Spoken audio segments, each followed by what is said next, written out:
Hello and welcome to the True North Show. I'm your host, Megan North, and I'd like to thank the sponsors of this show, Quantum Awakening, Beth Lewis, and Anne C. Clark. Today, I am joined by an incredibly inspiring woman who I've had the pleasure of working with recently. Shannah Kennedy is one of Australia's most respected strategic life coaches, keynote speakers, and best-selling authors. With over 2 decades of experience, she's built a reputation for guiding high performers, CEOs, executives, elite athletes, entrepreneurs, and individuals at crossroads to live and lead with clarity, confidence, and calm.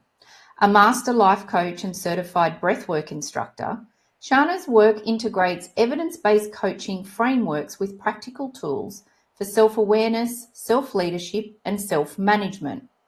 Her approach is grounded, holistic, and deeply human, helping people simplify, focus, and design a life they genuinely love.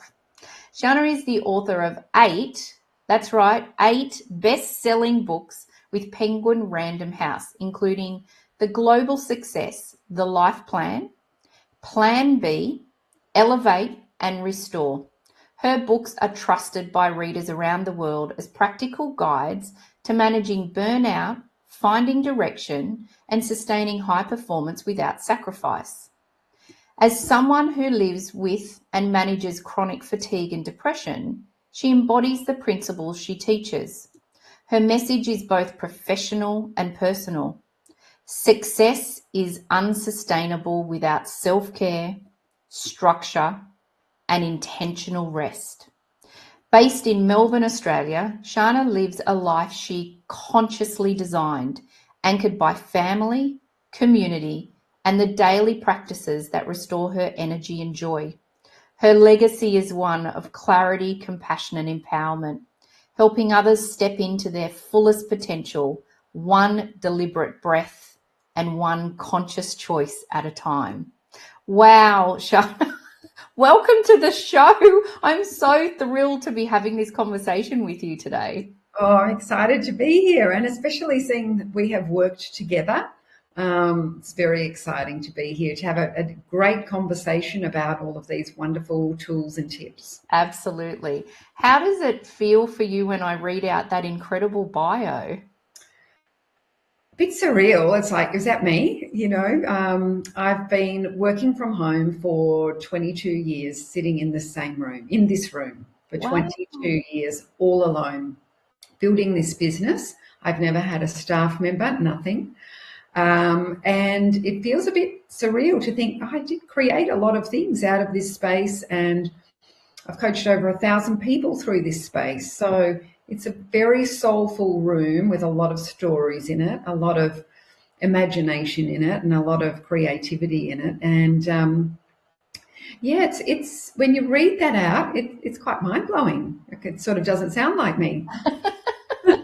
I actually really love it because it's often a question I ask my guests, because we often write or read our own bio, but we don't often hear it spoken about us in front of us. And so I actually think it's a really nice way to just have a moment to pause and to be present and to reflect on where you've been and what you've done.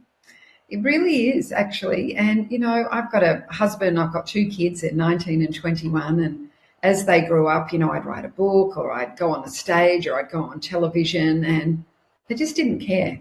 They just wanted a mum. They weren't impressed by, oh, you sold 10,000 books today, or you went on TV today. They just wanted a mum. They wanted a cuddle. They wanted a muffin. They wanted mum time. And it wasn't impressive to them. And I think that's what keeps you very grounded. Because they bring you to earth pretty quickly. Like, oh, Mum, I don't even like the color of that book. They'll just bring you to earth very quickly. And I think my number one thing is you are not your job. And I actually feel that I'm building my life. I am not my title. So I've done a huge amount of work on that. And yes, to hear it is great, but that's just a title. Yeah. And I feel the same in that sense as well, is that I'm constantly looking and sort of tuning into where am I with the work that I'm doing, and as long as each day I'm making an impact on one person, that's all I really care about. I don't really take much notice of how many followers I've got on Instagram, what's happening on LinkedIn. And one of those, the person, one of the people that I've just recently had on the show, he called me a couple of years ago and he actually said, Megan, please just don't stop what you're doing because you're having a real impact. And I loved that he picked up the phone. But when I looked back on all my social media, everything, he'd never liked, he'd never commented on anything, but picked up the But phone. there's watching. And so for me, that was a very interesting perspective to have then on moving forward, just trusting and having that inner knowing that you're making a change with people, and that's really all you do this work for. Yes, absolutely. And it's not doing it for likes. I don't do it for likes. I've never written a newsletter in my life in the 22 years of business. So I've really, gone on my own path to do what feels right for me. People say you should write a newsletter every week and you should post 3 times a day. Well, some days I don't post and some weeks I don't post. And Yeah. I just do what feels right on the day. Yeah. And if that's nothing, that's nothing. And just being okay with that is really freeing, I think. Yeah, definitely. So you've been doing this, you mentioned, for 22 years in this room. Is that what you've done your whole career, or is this kind of your second career? How did you get into the work that you're doing, and what led you to pursue this passion and purpose? It's definitely my second career. So my first career was in my 20s. It's actually when I left school, I decided that I didn't want to go to university and I didn't want to study. I wanted to go to work. I wanted to make some money. I wanted to work really hard. I wanted to learn the skills on the job because I really didn't like books or exams or things like that. I didn't do very well at English. You know, I love going to school, but I just didn't like the academic side too much. So I decided, stick with that and just start working. And I got very excited because I did work experience in the stockbroking market. Where they used to have the men on the ladders with the chalkboard, the old stock exchange, that's how old I am.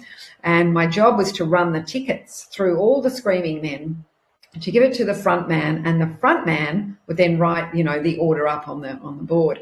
And I thought, this beats university. I am absolutely going to get a job here. So I just rang every single day, the HR lady, until she gave me a job, which was about 10 days later, because she knew I wasn't going to stop ringing. And she said, I'll give you a job, but it's in the dungeon, in the filing department, down with the old contract notes. I'm like, okay, that sounds good. I'm going to get a paycheck. And it was horrible. It was horrible. It was dusty. It was dirty. It was smelly. It was all the old, print contracts and things like that.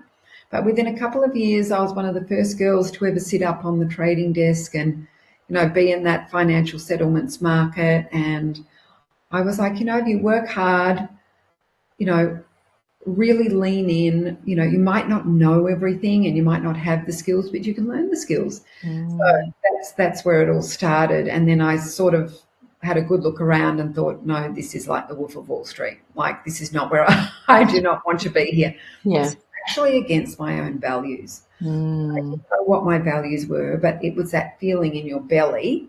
I hadn't put words to them because I didn't know about them. They don't teach you at school. Yeah. But it just didn't feel right. So I went and travelled the world for a couple of years with a backpack, as you did in those days, and came back and got a job in sport where this man, he was very passionate about golf. He was a lawyer, and he said, I'll teach you how to run the whole business if you're up for it.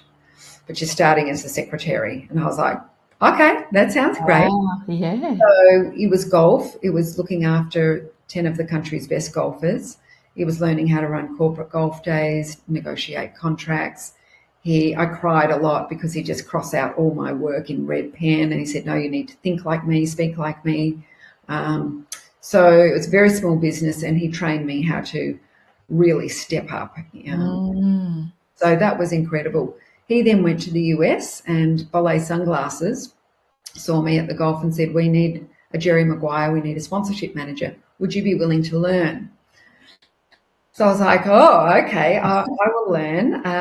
Again, didn't have all the skills, didn't have all the knowledge, did not have the degree.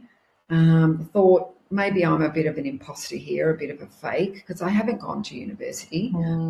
But I really lent in and built relationships with the athletes, like really cared about their sport, their mental health, their relationships with their families. I was in direct competition with Oakley. It was a very male-dominated space as well. So I was really particular about how am I going to win people over, and that was caring, listening, providing a safe space for athletes because I can't talk to anybody. So my office actually became like a therapist office where they were talking to me about, I had a fight with my mum because she cooked a roast, but I was out with the boys and I didn't go home and I forgot to call her, or I've had a fight with my girlfriend, and I'm sitting there thinking, wow. And then I saw the dark side of sport, which is who are they without their sport? Some of them were 24, 25-year-olds.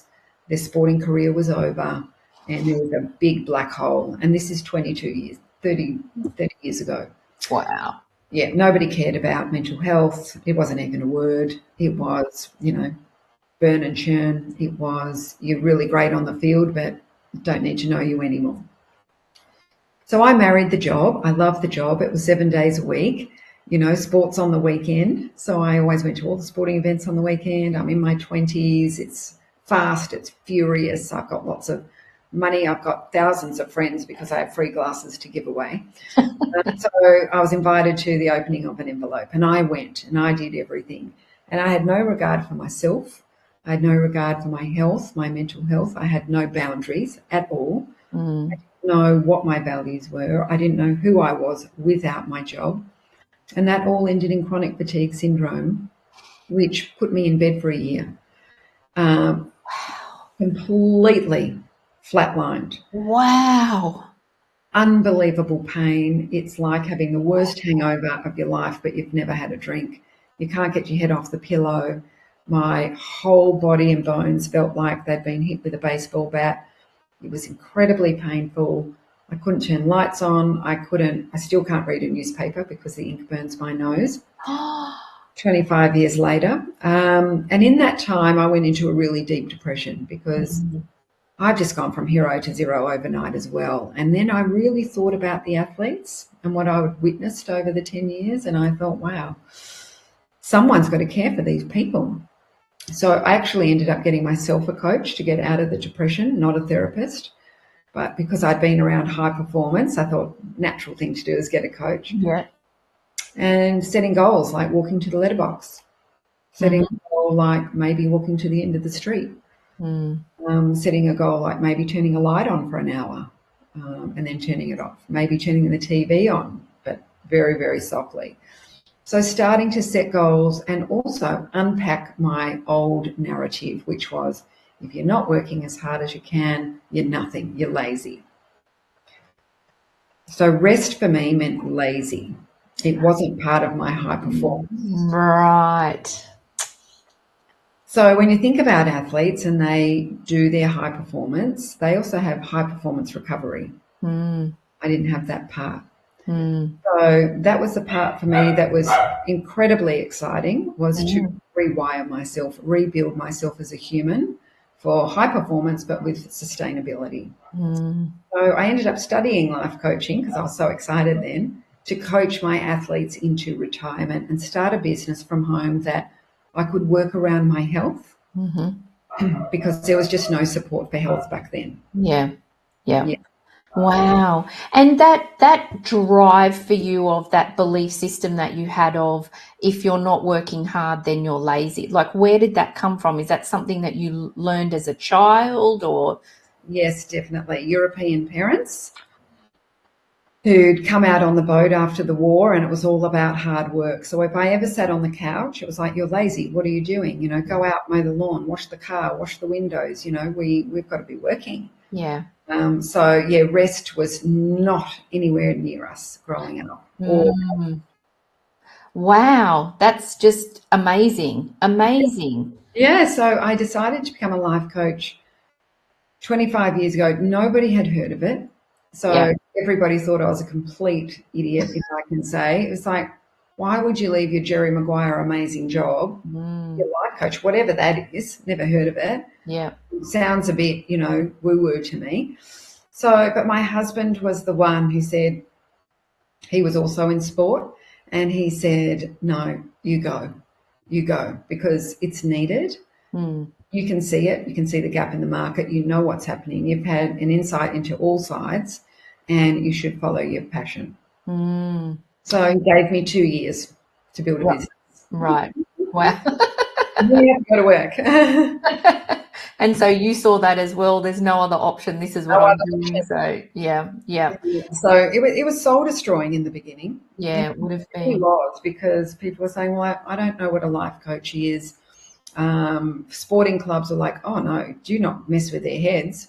So nobody really understand that it was about creating a life plan for high performers where they could see life after sport. Yeah. They could maybe throw some seeds along the way to support them, and learn about their finances and really own their personal journey.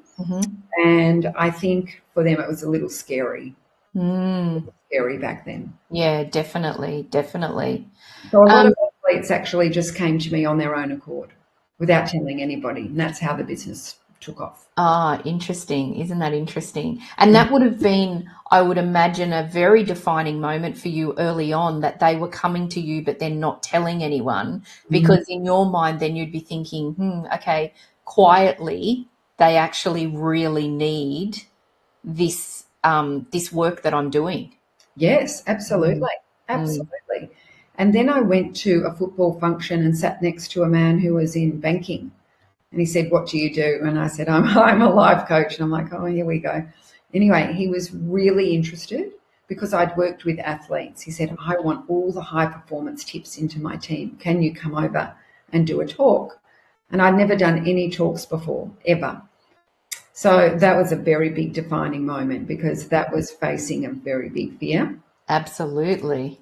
And once that corporate door opened, it just took off. It took off because nobody had heard about life skills or wellness skills. And I was presenting them as a high performance skill set rather than Byron Bay. Yeah. So because I came in as a high performance coach with life and wellness skills, the door opened before anyone else had even got in. So I was the first one in there. Wow. That's great. That's amazing. Yeah, national tours. I'm like, oh my gosh, I still haven't been to university. I've studied for 3 years to get my life coaching certification and become a master life coach, but I didn't call that university. Very interesting what we do, isn't it? Isn't it? And also how we can, I mean, this is the True North Show, and this conversation is so rich with golden nuggets of information for people, because we all think, particularly if you're coming from corporate and then wanting to do your own thing or pursuing your passion and purpose, how many university degrees have I got? How many certifications have I got? At the end of the day, I'm sure that all the people that turned up at your door never even looked at what you were certified in. They were just connecting to you and the work that you were doing. Correct. And the whole business was built by referral, because I didn't want to write newsletters. What is it with you and newsletters? I know, I just didn't like writing them. I had this mental blank, and then one day, after coaching for about 5 years and speaking, I thought, I think I need to write a book, because I'm saying the same thing over and over again. But I want a book that is like a Donna Hay quick cookbook. So every time I went to the bookshop and looked at books, I was paralyzed. I was like, I can't read a whole big book on goals. I don't read a whole book on values or a whole book on habits. It's all too much for me because I'm not a big reader. So I decided I wanted a Donna Hay cookbook for life and wellness skills. I want pictures. I want it on the coffee table. I want it to look so nice. I want bullet points everywhere. I want summaries everywhere. I want every skill to be a maximum of 2 pages. It's like, the quick cookbook. So I got knocked back a lot from every publisher. And then I actually approached the cookbook department of Penguin and I said, would you take a really big risk on me? And the lady there, Julie Gibbs is her name, was, publishing all the amazing, beautiful Kylie Wong cookbooks and, all of these amazing things. And she said, I've never heard of it, but I think I'll take a chance. So it was the first self-help book on the shelf full of photos and beautiful imagery for people to go on a journey to create their own life plan. And it's too pretty to put on the shelf. You have to have it on the coffee table. So it became a bestseller, is 6,000 copies. It's sold over 100,000 copies now. So that was, again, just sitting in here going, this is what I'd like to do, without thinking about all the obstacles, without thinking about what people would say, just following my passion. And I think the True North show, that's what it's about, isn't it? It's, you get the idea, come in, maybe just do it. Maybe just don't even ask people what they think, because there's a lot of dream stealers out there. And just have a go. And the same thing happened in lockdown. I've been doing vision boards, ever since I was 20 years old. Yeah. And I decided, in lockdown in Melbourne here, people need new vision on their wall because they're here every day. Maybe I'll design some kits. So everything is colour matched, and I've chosen all the photos, all the words, all of the quotes, because a lot of people get stuck on vision boarding because it looks messy. And they go, well, mine doesn't look as nice as somebody else's, or, they get paralysed. So I thought, right, I'll do that. And I just approached in lockdown, in private, a craft company, and said, I want a box, and instead of all your craft things in it, I want a workbook and 80 cards. And I said, we've never done that. I said, well, trust me, it will sell. Yeah. So they took a huge risk and they produced 2 kits and they sold 200,000. 100,000 of each. Oh my God. One summer. Now they're over at Target in the USA. Wow. Sitting here with no one, just saying, wouldn't that not be a nice creative project? So a lot of people are coming up with amazing ideas, but they're not taking action, or they're doubting themselves, or it's going to be too hard, and who's going to listen to me? And maybe just take the action and see what happens, because you're creating something that you believe in and that you're passionate about. And if you sell one kit, or if I sell one book, as you said, if you change one person's life by doing a post or doing this show, that's enough. If I just sell one, that's enough. If I write this book and it changes someone's life, isn't that a gift to the world? So I sort of invite everybody to really open up. Open up and just play, and think of it as play rather than putting all that heaviness on it. Yeah. And the other thing that I think, particularly with some of the clients that I work with as well, is that I talk about like your inner circle. And so if you have an idea, you don't need to tell the world about your idea. You can just quietly work at it in the back end. If it works out, great. If it doesn't, it doesn't matter, because no one knew that you were going to do it anyway. And, you might have to tell 1 or 2 people in your inner circle, but I'm one of those people that, like keep these ideas quiet, so that then you're just chipping away and doing what you need to do.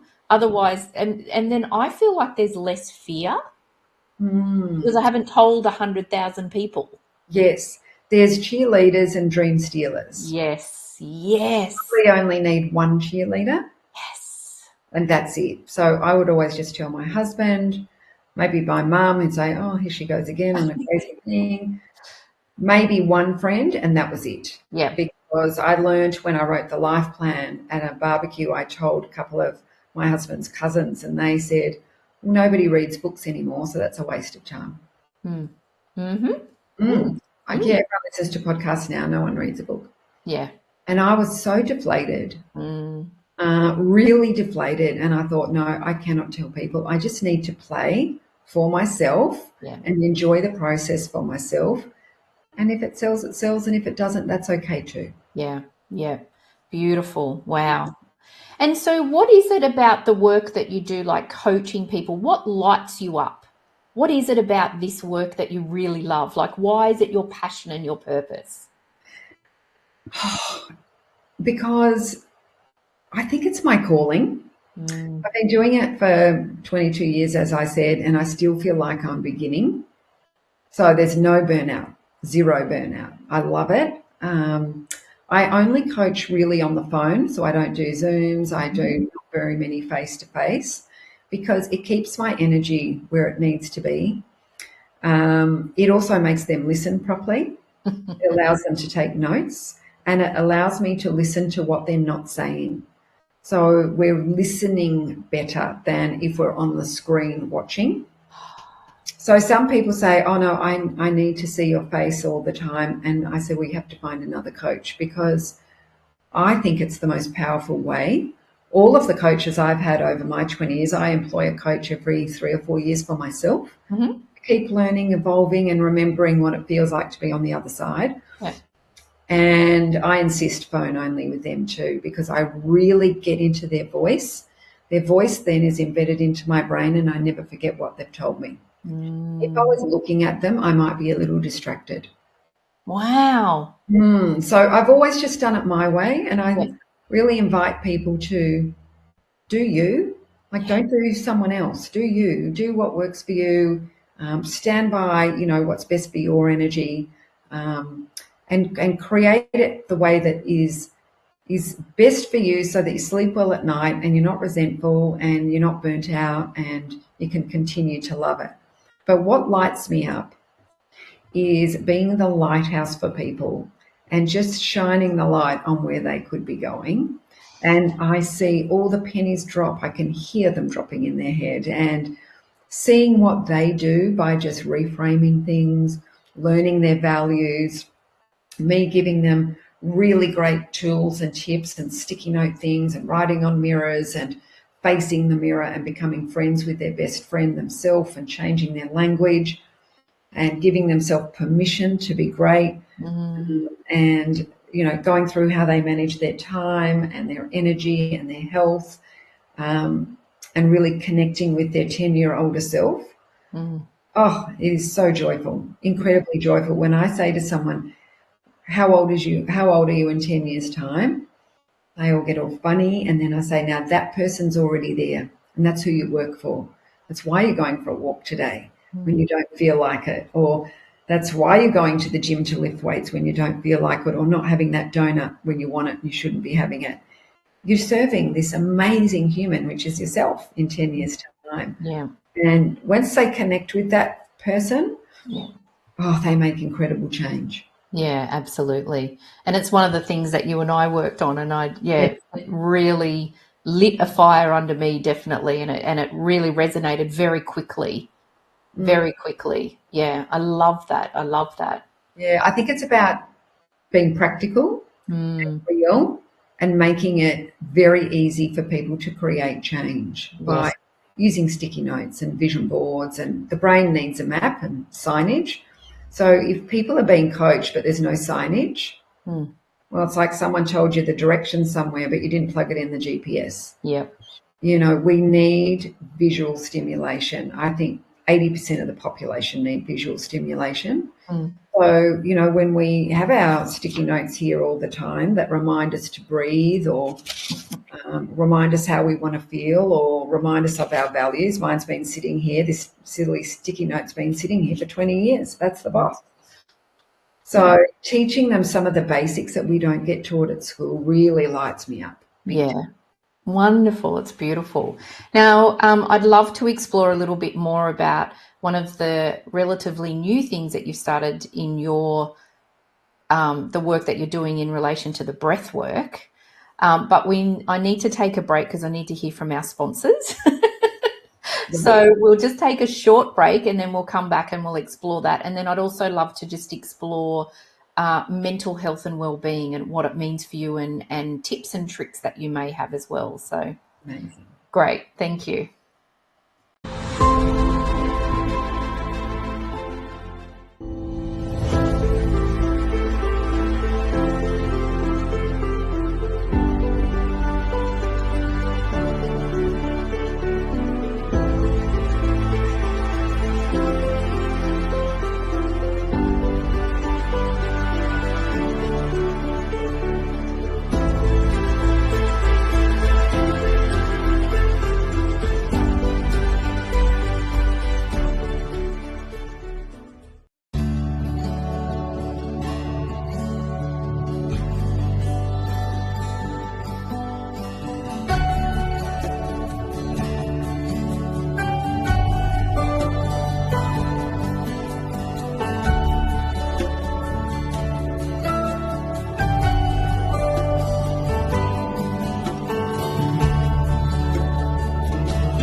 welcome back to the show. So breath work seems to be a newish area that you're working in at the moment. So how did that modality make its way into your busy schedule? Well, I started breath work 25 years ago when I was in my full burnout. So the first thing that my coach said to me was, you don't breathe. You are running 100 miles an hour, working 7 days a week, and you don't breathe. It's like running a marathon every single day without stopping at any Gatorade stations. Right. Yeah, I think I hold my breath. I think I hold my breath all day and just am addicted to achievement and addicted to going fast and being busy, and rest is, over there. And that was really big for me. So the first thing I had to learn how to do was go to the mirror, stand very close to the mirror, become friends with my best friend, which is myself, which I couldn't stand looking at, and breathe. And I had to learn to breathe slowly and deeply. And it used to just make me fall asleep all the time. I was that exhausted and that burnt out that even just doing breathing made me exhausted. So I knew the only way to connect with myself, get out of my head and into my body and become a human being instead of a human doing, was through breath. And we breathe, 20 to 25,000 breaths a day. A lot of breaths, often shallow, often fast, too fast, and usually through the mouth. We're running around with our mouth open. So for her, it was, we need to retrain, the fuel, because there's no fuel going in. And when we're stressed and when we're holding our breath, our digestion is shut, our brain is shut, we can't make great decisions, we're not refueling the body. So breath work was the practice of really using breath to influence how we feel, how we think, and how we perform. And it's the only system in the body that is automatic and under our control. The only system. It is the remote control. And I didn't know that at all. I just thought you just breathe. Breathing, what's breathing, as everybody does. So I learnt just 3 breaths.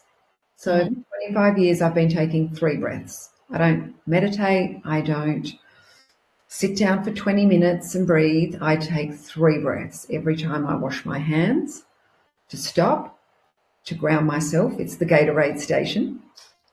Right. And just to take 3 deep, soul-nourishing, grounding breaths every time I wash my hands, which is about 6 times a day.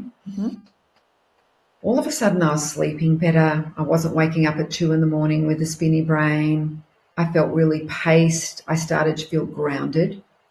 I started to connect with self, because every time you wash your hands, there's a mirror right in front of you. While you're breathing, you could maybe look up and say hello to your best friend. So that little ritual changed my life, completely changed my life, because you know how people go to the bathroom, wash their hands as quick as possible and run out. So it's like running past the Gatorade station. So to be able to stop, to be able to press pause, to be able to open up the digestion, to open up the brain through breath, and deeply breathe, not just the shallow breath here, changed my complete outlook on life. I was doing it in supermarket queues. I'd turn the shower on, do 3 breaths. I'd wake up, do 3 breaths. I would have a sticky note on my car every time at the lights, 3 breaths.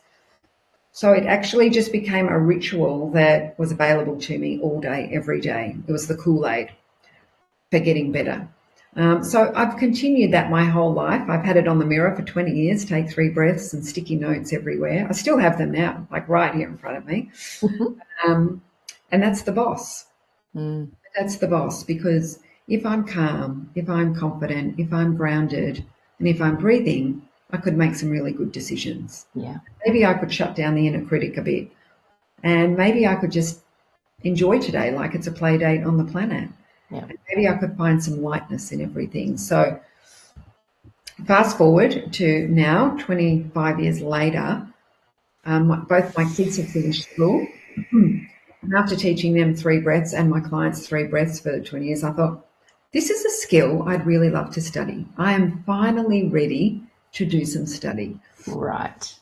So I spent the whole year learning and studying the breath. Mm-hmm. Go and teach it to children who have got anxiety and overwhelm, maybe women of domestic violence that haven't taken a breath for a very long time, a safe breath. Corporate workshops, teaching people in the corporate world how to regulate their emotions and regulate themselves through breath during the marathon of the day. Yeah. And also for myself, I've really enjoyed learning really how powerful it is. Mm. And I'm a breather. Like I find I call it a conscious breath. I count in and then I hold it. And so it's not really a box. It's kind of a 3/4 of a box. So I count in, I don't know, 3 or 4, hold for 3 or 4 and then out. And what I find is that when I'm consciously breathing, my brain physically cannot think of anything else. No. So it just naturally like that just switches off. Mm. And it's 12 seconds, isn't it, of just that nothing. And that's all I need. It's the holding of the breath is where all the goodness is. It's in the breath hold. It's like, oh, everything just went quiet. And it's like all the sediment dropped down and the clarity comes. Yes. So yeah, very, very powerful high performance tool. Absolutely. And it's free. And you can do it as many times as you want in the day. Water, isn't it? Yeah. Yes. And that's what, like I say, if I do a 4, so 4, 4, 4, that's 12 seconds. If you can't find 12 seconds, a few moments through your day, then you've got some serious problems. Yes. And also, with our addiction to technology and our addiction to distraction and our addiction to being busy, it is something that is quick enough for a reset, and maybe before you go to the bottle of wine or to some medication, you could try breath. Yeah, absolutely. Incredible tool. Oh, it is. It is so incredible. And I love just the instant power of it. Love that. And you can also use it to wind yourself up. It's a remote control. You can go into Crazy FM, say you're doing a presentation or something like that. You need to fire up. You can use those really big inhales and really big exhales, and you can just really rev yourself up. And then you can pick up your remote control at nighttime and turn yourself down as well. So you could do the really slow diaphragmatic breathing. And there's all different breath patterns for different things. So we've got a whole remote control at our fingertips when we learn the different styles of breath pattern and what it does to the body. So it's pretty exciting. Absolutely. And so from a mental health and well-being point of view, is the breath the main, because you said that you don't meditate. Is there other things? I know that exercise is really important to you. What other things do you do from a mental health and well-being point of view? I think it's about creating your own personal plan. That's why I wrote the life plan. Is everyone's different. So what I do is not going to work for the person next door or for you and what you do, etc. So self-awareness is really important. But there is a few things that I think are non-negotiable, which is how you start your day. Does it work for you? If you're bringing the phone into the bed and doing TikTok and Instagram and breaking news, does it work for you? Because if it doesn't give you energy, which it won't, then you could swap it for something else. So I always start the day with the 3 M's, which is just make your bed, move your body, do some mindful breaths, and then open your phone. Start the marathon of the day. We're all athletes of life.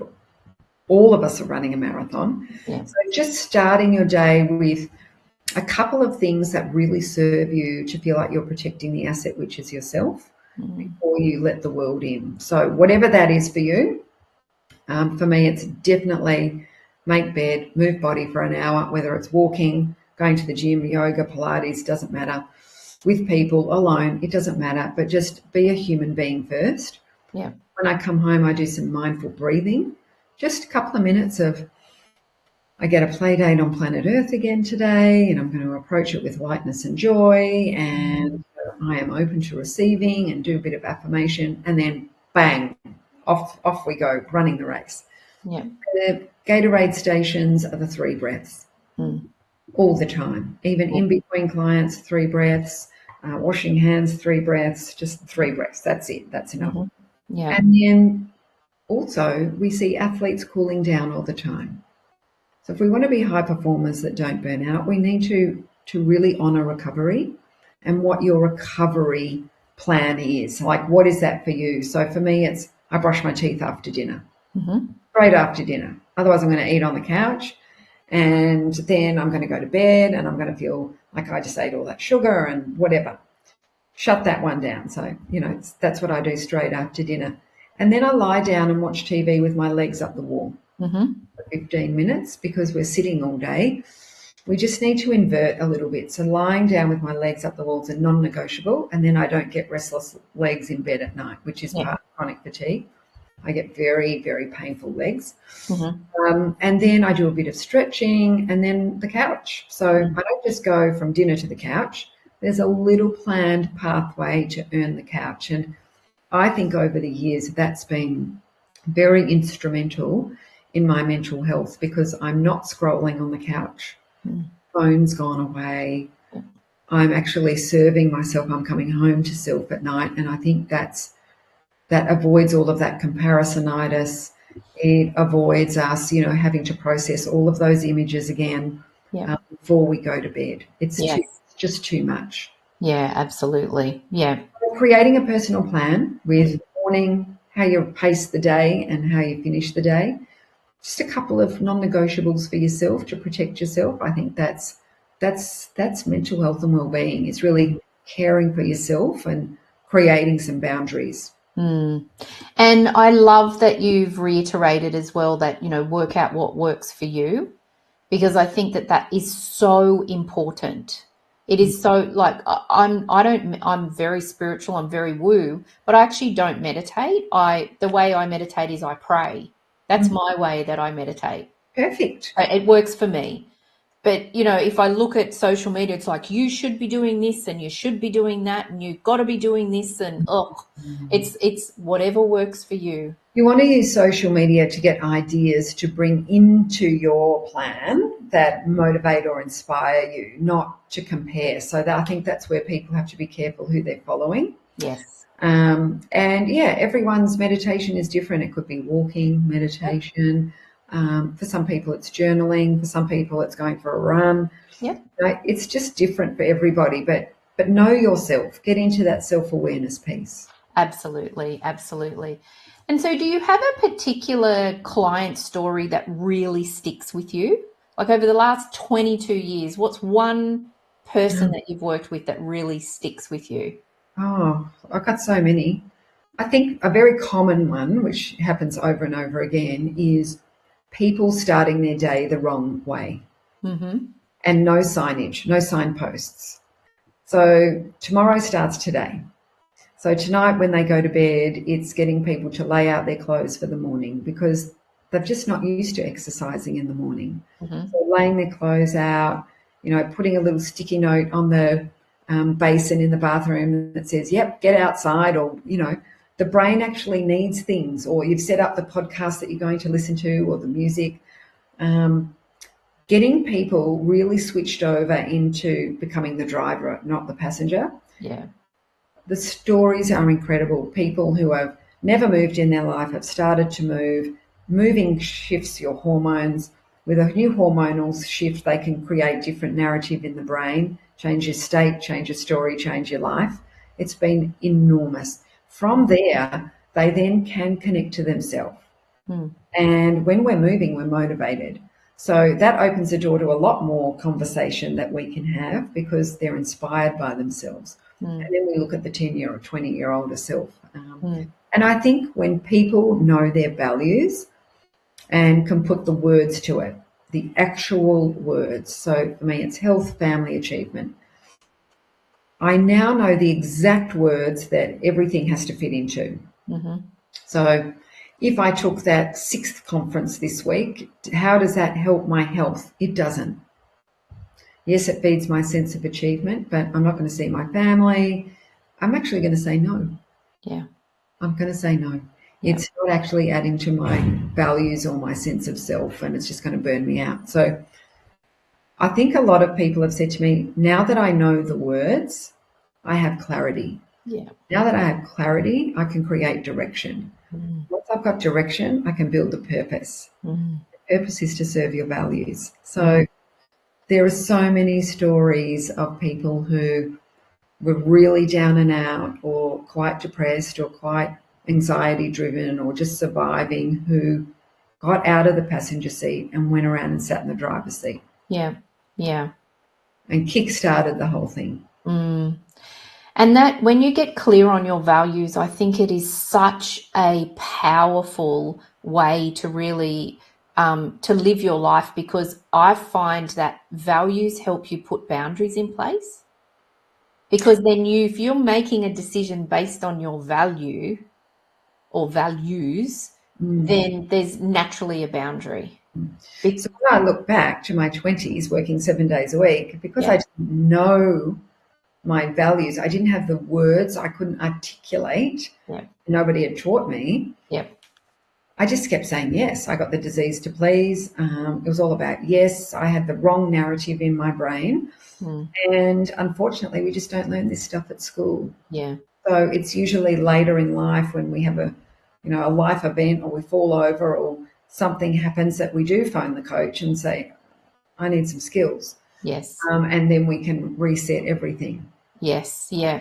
I feel like also that the values that we put in place and start to make these decisions on also helps our intuition, because when you're really strong on your values, that intuition kicks in. Like as you said, you could do the 6th conference, but actually you would feel it in your body because your intuition's like, no, this is against my values. This doesn't feel right. And that intuition gets really ignited. And putting health first, which I invite everybody to do as their first value, because values are what's most important to you.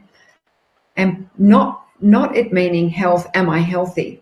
But understanding what health really means, which is, there's 4 amazing buckets that you have to fill every day. And the first one is your physical health, how you eat, how you move, how you sleep, and how you breathe.